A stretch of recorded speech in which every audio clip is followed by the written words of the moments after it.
Сайн байна уу? Сайхан сонсогч минь. Би өнөөдөр өөрийнхөө хоёр дахь подкаста бичиж байна. За, өнөөдрийн сэдвийг та нар харсан бах те. Хаанаас энерги авах вэ гэд сэдв сонгосон байгаа. За, энэ жил би надад энерги өгдөг зүйлс илүү хийхийг хийдэг болохоор болсон. Миний энергийг сордог зүйлсийг бага хийхээр шийдсэн. Та бас үнийг хийж сураасаа гэж бодоод энэ подкаста бичиж сунаа. За, би хүний биеийн байдал бас сэтгэл санааны байдал энэ хоёр талаас нь ярина. За тэгэхээр биеийн байдал ба сэтгэл санааны байдал хоёулаа хоорондоо холбоотой байдаг те. Би чинь энергитэй байхад гой бодол санаа орж ирдэг. Бас эсрэгээр биэнд ямар энерги байхгүй байхад ямар ч энерги байхгүй байхад гой бодол санаа орж ирдэггүй шүү дээ те. Бид нар мэднэ те. Тэгэхээр аль альтай нь та ажиллах хэрэгтэй гэсэн үг те. Зөвхөн биетэйгээ ажиллахгүй бас сэтгэл санаатайгаа ажиллах хэрэгтэй.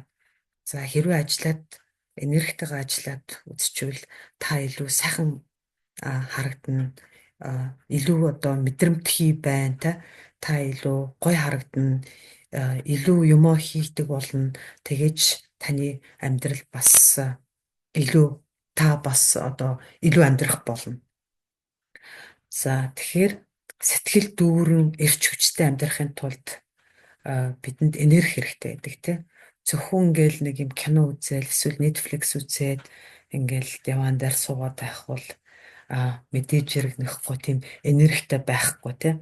Та мэдээж хэрэг та босоод хөдлөх хэрэгтэй гэсэн үг. За энерги бол амжилтын үндэс тийм. За ямар ч юм бүтээ гэвэл бидэнд энерги хэрэгтэй байдаг тийм. Мэдээж хэрэг энерги ямар нэгэн утга учирт ирдэг те хийсэн юм бүтээ гэсэн утга учирт ирдэг те. Хэрвээ өөрийн чинь амьдралд утга учир байхгүй бол таны энерги алдагдана. Та бас сэтгэл гутралд буюу депрессэнд орно те. За хүнд олон төрлийн хийх зүйлсүүд байдаг те. Зоригтой хүрэх тэгэл ямар нэгэн төслөө дуусгах амьдралын зорилго байж болно те. Байр авах эсвэл байшин барих, машин авах гээл те. Бас амьдралын утга учирын зорилго байж болно та юуны төлөө амьдарч байгаа вэ те. Өөрийг чинь өглөө бүр босгодог зүйл юу вэ те. Сэрээдэг зүйл юу вэ байж болно те. Энерги бол таны амьдралын хүч. За тэгэхээр би ба таны ямар нэгэн зүйл үйлдэл хийх бас ямар нэгэн ажил хийхэд хэрэгтэй байдаг тийм. Энерги анхаарлаар үгүй болно. Эсвэл анхаарлаар бий болно тийм. Хэрвээ та анхаарлаа зөв удирдах чадвал та энерги зарцуулах ба буцааж олж авна. Жишээлбэл та ингээд бодолтой усны цорго байлаа гэж бодъё. Кран гэж байлаа гэж бодъё те. Ингээд онгойлгохоор ус нь ингээл гүгэл идэг штэ, гараал идэг те. Тэгэхээр та юунд энерги ингээд зарцуулж байна гэдгийг мэдэж авах хэрэгтэй. Тийм учраас би та хүмүүс та ч юм уу хүмүүс ерөн ихэнх юунд энерги зарцуулдаг вэ? Тэрний тухай ярих гэж байна. За бид нэр янз бүрийн юмд энерги зарцуулж болно тийм. За юунд гэвэл сэтгэл санаа 50 бус байдал байж болно тийм. Хитрхи юм санаа зовох тийм зүйлд бол энерги их алдагддаг. Хэрвээ та сэтгэл санаа 50 бус байвал мэдээж хэрэг тэр асуудлаа шийдэх хэрэгтэй аль болох хурдан эсвэл мэрэгжлийн хүнтэй холбогдоод коуч юм уу эсвэл сэтгэл судлаачтай холбогдоод тэр асуудлуудаа шийдэх хэрэгтэй. Эсвэл өөртөө ажиллах хэрэгтэй тийм ямар нэгэн сургалтанд суугаад. За өөр бидний энергийг сордог зүйл юу гэвэл сошиал медиа байгаа. Facebook, Instagram ч юм уу те хитрхи их тэрэнд донтож өдөр болгон одоо олон цагаар одоо суух юм бол мэдээж хэрэг амарч байгаа юм шиг мэт мөртлөө бидний энергийг нууцаар одоо сорж идэг. Хитрхи их мэдээлэл аавна богино хугацаанд. Тэгээд дараа нь бид нэр унтж хахад одоо тарих маань тэрийг боловсруулах гэж нэлээ их эрч хүч зарцуулдаг тийм. За бүр муу мэдээ тэр сошиал медиагаас авчвал тэрийг бас бодох гэж те бид нар нэлээ олон энерги алддаг. За тэгэхээр муу мэдээнээс хол байвал ер нь зүгээр гэх юм да. Би сүүлийн ер нь коронавигоос хойш зурагт баг үзэхээ болчиход байгаа. Мэдээ баг үзэхээ болчиход байгаа тийм. Муу мэдээ өөртөө цоглуулахгүй гэдэг үзэхээ болчиход байгаа. За бас нэг өөр зүйл юу гэвэл энерги сордог зүйл юу гэвэл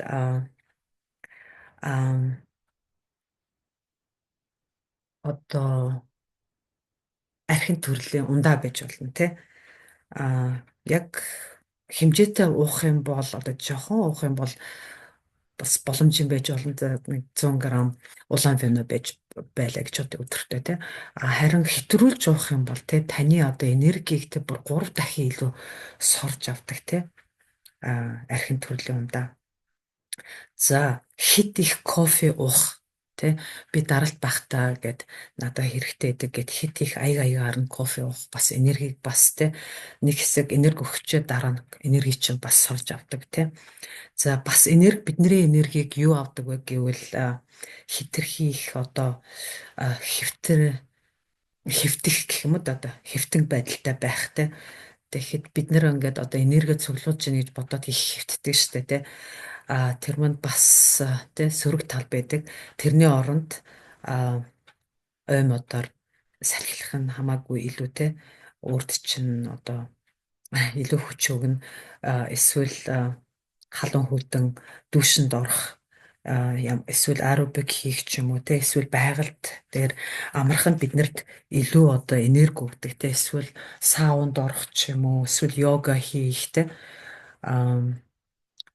хийвэл биднэрт илүү энерги өгдөг. За өөр бидний энергийг юу сордог вэ гэвэл юу сордог гэвэл би түрүү хэлжсэн те муу мэдээ те хитрхи их сонсох тэгээд тэрэнд бүр ингээд хамаг одоо анхаарлаа төвлөрүүлэх те хаашаа бид нэр анхаарлаа төвлөрүүлж чинь тийшээ бид нар энерги алдчихна гэсэн үг те тэгээд тэрэнд одоо хитрхи их ач холбогдол өгч энэ тэнд ингээл муу одоо комент бичиж сууж ах те за тэгээд өөр бас бид нэр юунд энерги алддаг гэвэл дуусгаж чадаагүй одоо зөндөө олон ажил байх. Тэр маань ингээд олон юм хийнэгээ төлөвлөсөн байдаг. Тэгээд дуусгах чадаагүй байдаг. Тэгээд тэрнийхээ тухай бодох тэгээд 50 байж чадахгүй байдаг шүү дээ хүн чинь. Тэгэхээр ягаад ч юм цаагаараа нууцаар таны зөндөө олон энерги алдагдчихэдэг. За 50 бус байдлын тухай би түрүү хэлсэн байгаа тийм ямар нэг юм 50 бус хандах тэгээд юу гэж хэлдэг вэ даа чинь 50 бус байдал одоо санаа зовох те санаа юм ямар нэг юм хитрхи их санаа зовох те тэгвэл бидний энергийг нэлээ их бас сорж ядгаа ягаад гэвэл бидний тарих одоо их энерги ажиллахад одоо их энерги одоо зарцуулагчдаг бидний тархийг ажиллаж байхад тэгээд бас өөр юу бидний энергийг сордог вэ гэвэл хэрвээ та өдрөө буруу одоо төлөвлөвөл бас энергийг сорж идэг те. Тэгээ юу хийхэж мэдэхгүй. За ингээд тэгээд гээд нэг те тодорхой бус байдалтай байхад бас нэлээх их энерги зарцуулагч байдаг. За бас өөр юу бидний энергийг сорж болох вэ гэвэл одоо тийм токсик хүмүүс дандаа нэг муу юм ярьж идэг тий эсвэл дандаа нэг хүм муулдаг тий тиймэрхүү хүмүүстэй их ойр уулзаад байвал тий таны бас энергийг сорж идэг тий за хитрхи хүнд спорт байж болно бас энерги бас нэлээд алдагддаг тий тэгээд ямар нэгэн одоо хийх ёстой зүйлсүүд ээж болно ажил дээр Тэ нэг хүн даалгавар маалгавар ч юм уу бас энерги нэлээд сордог тэ тэрийг аль болохоор амархнаар хийж болох талаас нь дандаа харах юм байна тэ жоохон юм алхмаар тэ тэгээд хүний энергийг бас юу сордог вэ гэвэл мэдээч яриг юу байж болно одоо зээл байж болно те хитрхи тэрнийхээ тухай одоо бодож те 50 бус байдалтай байх те тэр байдал маань бидний бас энерги сорж идэг тэгээд бас ямар нэгэн одоо юу байж болно одоо шүүх хурал ч юм уу ямар нэгэн тийм юм байж болно те за мэдээж хэрэг дээрээс нь хэн нэгэнтэй муудсан байсан байдал ч байж болно те тэр маань бас нэлээ их бидний энергийг зөвхөн нэг өдөр биш олон одоо өдрөөр сараарч сорж болно. За тэгвэл иймэрхүү зүйлүүд бидний одоо энерги маань сорж идэг юм байна. Тэгвэл яаж бид нар өөрсдийнхөө энергийг одоо буцааж одоо авах вэ? Эсвэл эхлээд би юу хэлэх гэж байлаа? Авах вэ гэдгийг хэдэн зөвлөгөө хэлэх гэж байна те хэдэн богино зөвлөгөөнөд хэлэх гэж байна те.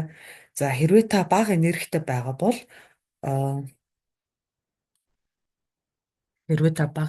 байгаа бол эхнийхт та яах ёстой гэвэл тэр нөгөө нэг кран нээхээр гээд усны цорго нээхээр ус ингээд асгардаг шүү дээ тий. Тэгвэл та хаашаа тэр энерги одоо ингээд асгаад байна вэ? Тэрийг анзаар тий. Хоёрдугаар та өөрийнхөө энерги яг зөв ашиглаж сурах хэрэгтэй. Тэ яг одоо байгаа тэр өдөрт одоо өгсөн энерги яг зөв ашиглаж сурах хэрэгтэй. Тэгээд мэдээч хэрэг шинэ энерги бий болгож сурах хэрэгтэй. Тэ за тэгээд яаж шинэ энерги бий болгож болох вэ гэвэл тэрэн дээр би яг одоо нөгөө нэг хэдэн зөвлөгөөнүүд өгөх гэж байна. За эхлээд нэг амгалан эдээс эхэлчихгүү те. За жишээлбэл та нар биднэрт их энерги өгдөг те. Тэгэхээр одоо өдөртөө аль болохоор 30 минутаас 1 цагийн хооронд одоо эрүүл агаарт алхаж байхтай. За эсвэл хоёрдугаарт нь та хоббитэй байхтай. Хобби гэдэг нь туртай хийх зүйл чинь байж болно. Юм зурах ч юм уу те ямар нэгэн гоё шин мэдлэг өгөх ямар нэгэн юм унших ч юм уу те судлах ч юм уу эсвэл подкаст сонсох ч юм уу. За үгүй яг гэвэл найз нөхдөйгөө нийлээд 2-7 хоногт нэг удаа ч юм уу те сарда нэг удаа ч юм уу одоо нэг хөзөр тоглох ч юм уу ямар нэгэн даалуу тоглох ч юм уу те нэг юм хамтдаа тоглодог тийм гоё тоглоом тоглох хэрэгтэй. За хэрвээ тийм тоглоом дурггүй байд мэдээж хэрэг хамтдаа волейбол эсвэл сакс тоглох ч юм уу те ингээ олон хүмүүс нийлээд нэг тохирсон хүмүүс хоорондоо нийлээд ямар нэгэн тоглоом тоглоход их гоё энерги өгдөг те их аж аргалтай бид нарыг болгодог. За бас нэг өөр зөвлөгөө гэвэл мэдээж хэрэг нойр байгаа те.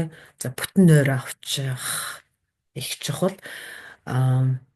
Унтахтай аль болохоор цонхоо нээлттэй унтах тий. Тэгээд хэрвээ таны нас нэлээ явсан бол ерөн нойр их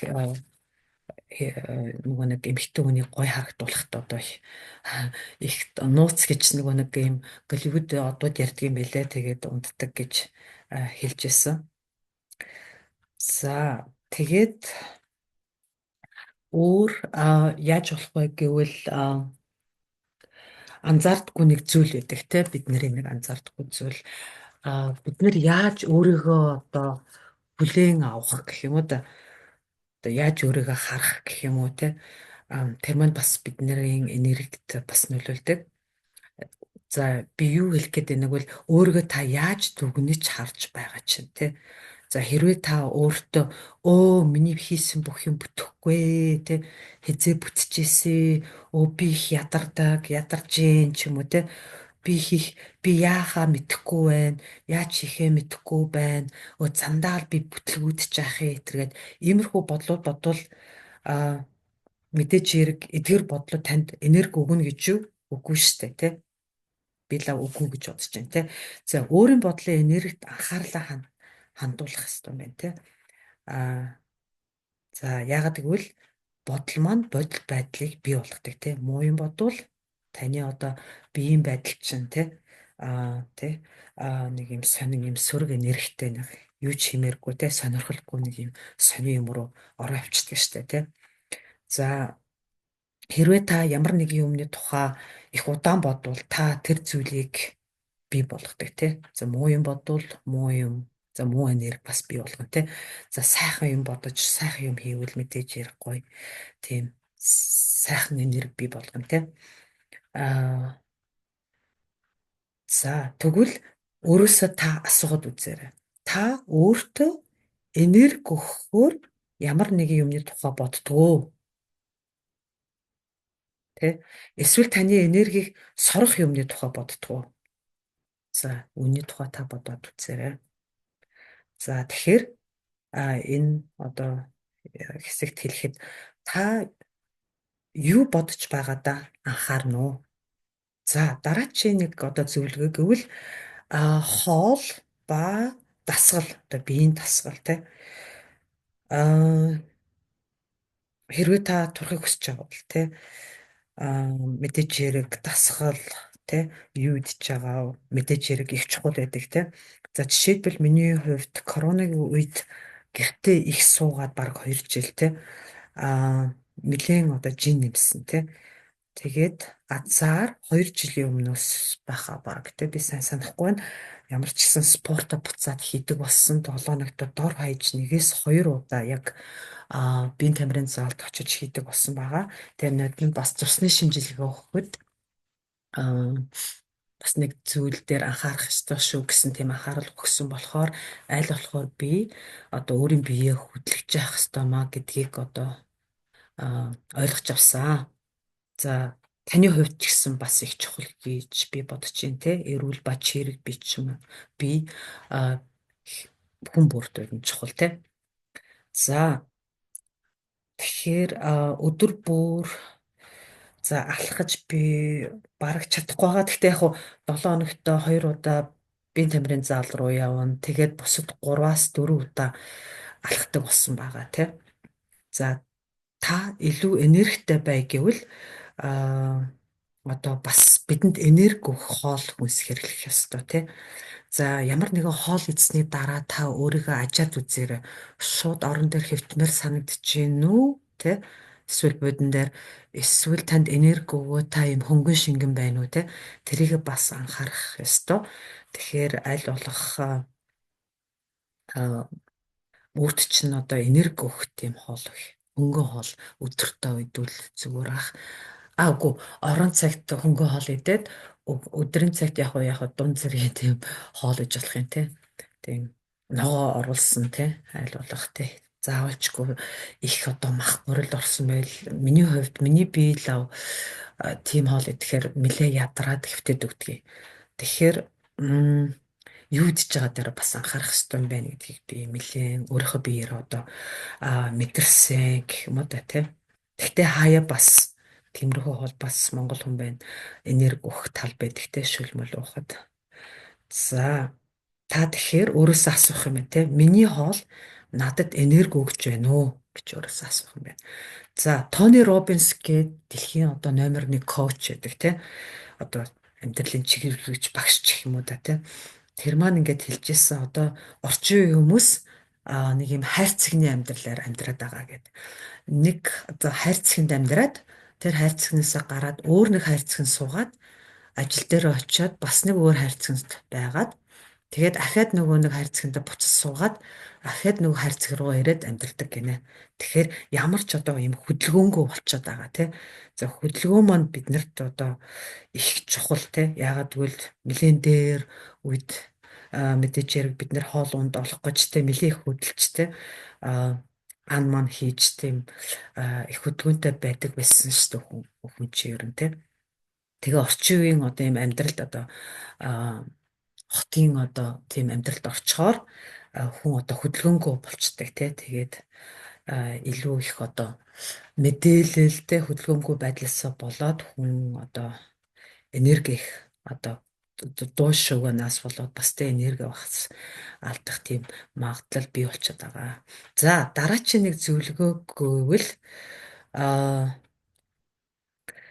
та одоо тархинда одоо юу одоо оруулж байна те тэрийг анхаарах хэрэгтэй те. А за жишээлбэл мэдээ баг үздэг байх болох ч юм уу те хэрэв өөрт чинь тийм одоо ажилд чинь одоо тийм чухал зүйл биш бол те ямар нэгэн муу мэдээг одоо сошиал медиа дээр унших те тэрэнд хитрхийх ач холбогдол өгч те хамаг энерги тийш нэг одоо а цацах те.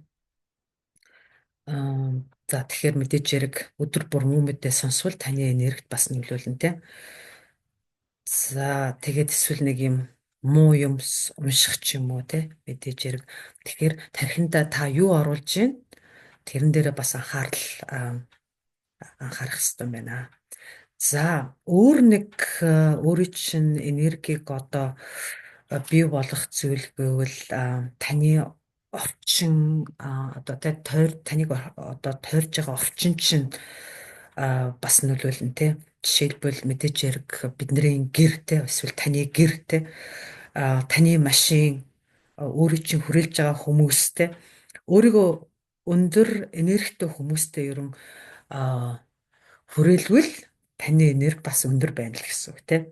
За байн гомдолтой хүмүүстэй байх юм бол таны энергийг бас унгаан тий одоо энерги чинь сорно тий.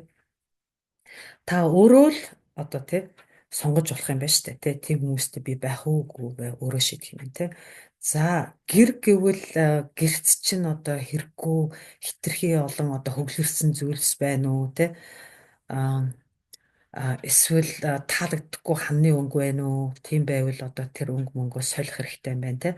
За гэр жоохон замбраагүй байх юм бол жижиг жижигээр одоо баг алхмаар өдөр өөр одоо тэр одоо гэрээ одоо цэцэлж болох юм байна те. Одоо өнөөдөр нэг шүүгээ цэвэрлэх маргааш нь хоёр дахь шүүгээ цэвэрлэх ч юм уу те. Нэг булангаа цэвэрлэх маргааш нь нөгөө булангаа цэвэрлэх ч юм уу те. Ингээд бидний амьдарч байгаа орчин юм хөнгөн байх юм бол те цэвэрхэн байх юм бол бас биднэрт гоё юм гэртээ ч юм уу те байх тийм хүсэл гоё энерги өгдөг те бас амархад бас тусалдаг. Тэг хэрвээ гэрээсээ ажилладаг бол бас юу яадаг те гоё энерги өгдөг те юм хийх. За бас өөр дээр яаж энерги бас бий болох тийм одоо зөвлөгөөхөд дараачийн зөвлөгөө өөрийнхөө одоо стил дээр анхаарах. За өглөө та хувцсныхаа шүүгээ нээлээ те. Тэгээд өглөө хувцас сонгож өмсөхдөө танд энерги өгөх хувцас өмсөх те. Тэг нэг юм сонирхолтой шинэлэг юм төрх бүтээж одоо өмсөх те. Зүгээр нэг бие тамирын өмд өмсөөд тэ нэг ажилдаа явуул тэ тэр нэг таны нэг энерги чинь нэг л тиймэрхүү л байна тэ нэг сонирм юм энергитэй бид өөртөө итгэлгүй нэг энергитэй байна тэ тэгэхээр бас хувцас өөрийн стил дээр анхаарах бас чухал эмэгтэй хүн одоо эрэгтэй хүн байсан ч болно л да тэ өөрийгөө ерөн хүндэтдэг хүн ерөн тэ сайхан гоцлуул тэ өөрт чинь одоо бас тийм тэр өдөртөө сайхан энерги өгөн тэ өөртөө ихтэй та хүн бүртээ гоё юм харьцах болно хүмүүс ч өөрөө чинь тэ хүндэтгэж бас харьцах болно тэрийг мэднэ баг. За хэрвээ та стил дээр ажиллах бол би бас давхар стилистээр ажиллахыг та нар мэднэ. Энэ хавар зуны намайг загварчлаач гэсэн тийм клуб нээсэн байгаа. Тэр нь заавалчгүй хамрагдаараа орох бол чад бичээрэй. За өөр нэг зөвлөгөө яаж та энерги бий болох зөвлөгөө гэвэл хэрвээ та одоо ингээд ажил хийж гин гэж бодъё. Ямар нэг зүйл дээр одоо ажиллаж гин гэж бодъё. Тэгээд заавалчгүй хамаг энерги шавтарна ажиллах хэрэггүй. За энерги чинь одоо ингээд нэг 70% ингээд ашиглагдаа дуусдаг штэ нэг юм мэдэгддэг штэ. За нэг л сонирн болчлоо шүү гэд нэг 70% ашигласан болвол та шууд хийжсэн юм уу болоод өөр юм хийх хэрэгтэй. Одоо суугаа ажил хийжсэн бол босоод явахтай салхилах ч юм уу те. Хэрвээ босон ажил хийжсэн бол одоо сууж амрах ч юм уу, суугаараа нэг өөр нэг юм хийх ч юм уу, те суугаар хөгжим сонсох ч юм уу, те энерги өгөх юм хэрэгтэй. Хэрвээ бид нэр ямар нэг юм хийж байгаад ямар нэгэн ажил хийж байгаад эсвэл ямар нэг юм дээр ажиллаж байгаад 50% энерги ашиглах юм бол та шууд сэтгэл гутралд орно тий. Бүр энерги дуустал ажиллавал та ер нь сэтгэл гутралд орно гэсэн үг. Тэгэхээр аль болохоор энерги чинь дуусаагүй байгаа дээр хийж байгаа зүйлээ сольж үзэхтэй жоохон өөртөө амралт өгч явах хэрэгтэй. За тэгээд эцэст нь өөр юу хийх гээд байваагүй л тэгэхээр бас та а өөр энергид бас би хэлэх гээд мартсан зүйлгүй энергид бас нөлөөлдөг зүйл гэвэл бас эрүүл мэндийн байдал байж болно тий.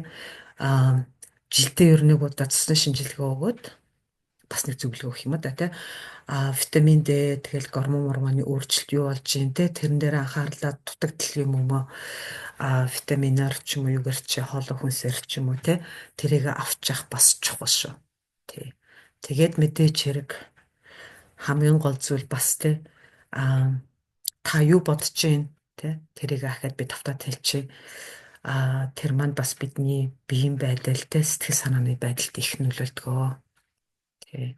За тэгэхээр та нар мэдж байгаа би өөрөө нөгөө нэг лайф коуч гэдэг маань одоо монголоор амьдралын чиглүүлэгч багш те тэр хүн маань яадаг гэвэл ямар нэгэн хэрвээ та ямар нэгэн хүсэл эрмэлзэлтэй те ямар нэгэн зорилготой тэрэндээ яаж хүрэхээ мэдэхгүй байвал надтай цаг аваад ярилцж болно. Эсвэл таны сэтгэл санаагийн зөвнөөс ямар нэгэн асуудал ээж болно те хүнтэй муудсан ч юм уу те ямар нэг юм чинь бүтэхгүй байгаа ч юм уу те тэрийг бас надтай ингээ ярилцаад би зөв асуултууд асуугаад шийдэж болдог шүү. За эсвэл та ямар нэгэн шийдвэр гаргах гад те эргэлзсэн байж болно. Тэгвэл амьдралд гарах ерөн ямар ч тийм хүсэл эрмэлзэл те шийдэж чадахгүй байгаа зүйлсийг одоо коучингаар те шийдэж болдгоо шүү. Хэрвээ цаг авмаар бол та надад чат бичнэ үү. За өнөөдрийн дугаар таалагдсан байх гэж бодож байна. Тэгээд дараачийн дугаар хүртэл баяртай. Таалагдсан бол лайк ба шеэр хийгээрэй. За баяртай бүгдээрээ.